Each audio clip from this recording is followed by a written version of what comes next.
আজ সকাল থেকে কারেন্ট ছিল না, এই মাত্র কারেন্ট এসেছে। তো মাশাল্লাহ আমার মুরগিগুলো সুস্থ আছে। কারেন্ট না থাকার কারণেও আমি ভেবেছিলাম মুরগিগুলো অনেক প্রবলেম হবে। যাক মাশাল্লাহ, আল্লাহর অসীম কৃপায় আমার একটা মুরগিও কোনো রকম প্রবলেম হয় নাই।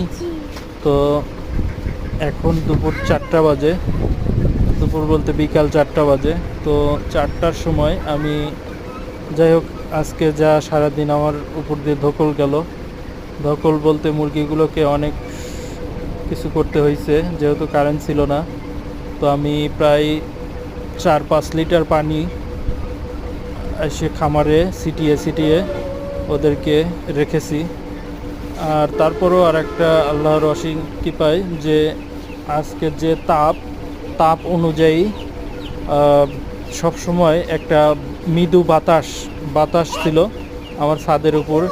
যার কারণে এই যে আমি দেখুন এই পাশটায় আমি এক ধরনের ফয়েল পেপার ছিল, ওটা উঠাইয়া নেট দিছি যাতে করে এই দরজা খুললেও এই পাশ দিয়ে বাতাস ওই পাশে চলে যায়। এতে করে আমার মুরগিগুলোর খুব একটা প্রবলেম হয় নাই। তো এই যে ছোট মুরগিগুলো দেখতে পারতেছেন খুব সুন্দরভাবে আছে। তো সারাদিন আসলে